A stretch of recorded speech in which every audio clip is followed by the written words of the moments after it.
Great game, wasn't it, Joe? Nothing like a cold shower to freshen you up. Sure there is, Harry. Try one of these new cigarettes.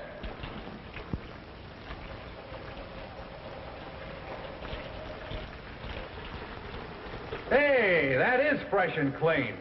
What is this cigarette? They will tell you that it's bad and that, oh, I have this issue, or, you know, smoking has caused me to do this. At the same time, they're still smoking.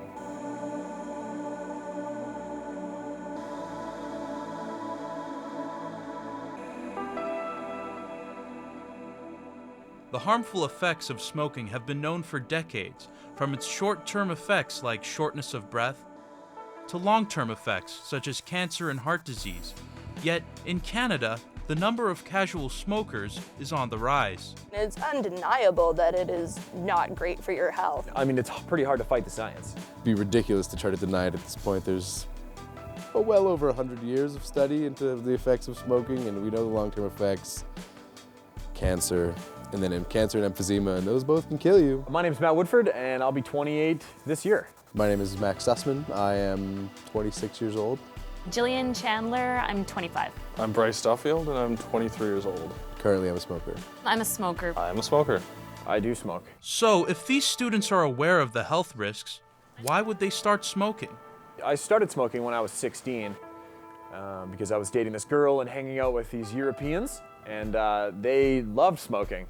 So it was just a social thing that kind of took off. Started like a billion other people started, bumming smokes off their friends, splitting a pack here and there, and then all of a sudden, you smoke cigarettes all of a sudden. And then once you have that first drag, you're kind of addicted, I guess. You kind of go out, you have a cigarette with them, and next thing you know, you're chatting about where they're from or where you're from, and so it's sort of like one of those things to get you out there a little bit. And, I mean, there's this common ground almost immediately. Smoking is a social activity, but is that enough of a reason for today's youth to do something they've known is harmful for their entire lives? Here at BCIT, liberal studies instructor Dr. Stephen Ogden suggests another reason.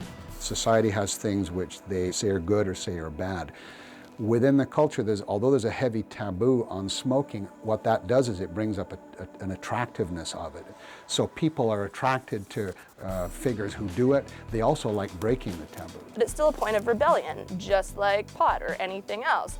If you make it something that you can use against your parents or against society, people will utilize it. Yeah, there is a negative public perception about smoking, but at the same time, it might even fuel me even more to rebel against those social taboos. Nope, you can't have it, it'll ruin you. We promise you this.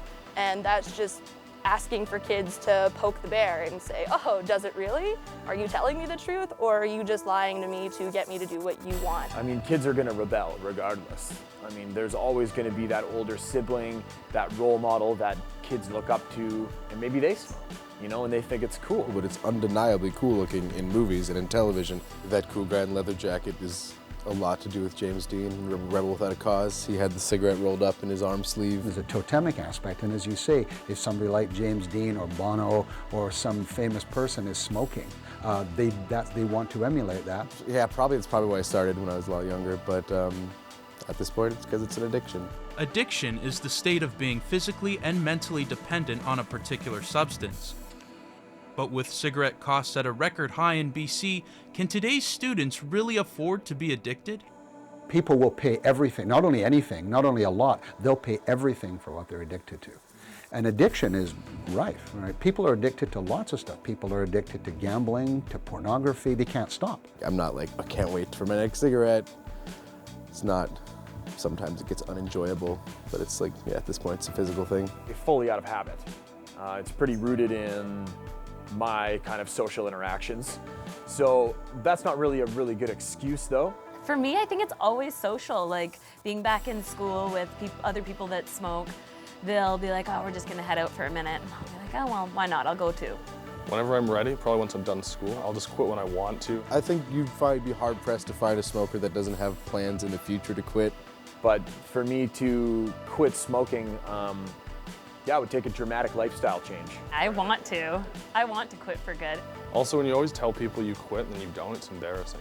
I don't want to go with bad news. Oh, hey, honey, a shameful addict and I started smoking again, I'd rather go with, I smoked and then I quit again. Aren't you proud of me? You never even noticed how much I was smoking. Everybody always justifies that to themselves, say, well, I'll do it later. I'm busy right now, but I'll do it later. Right? That's why very few people excel and most people fail. So if everyone is failing to quit despite the high costs and health risks, is there anything that can be done to achieve a future without smoking? Doesn't matter if you prohibit it, doesn't matter what restrictions you put on it, people will find a way to do it.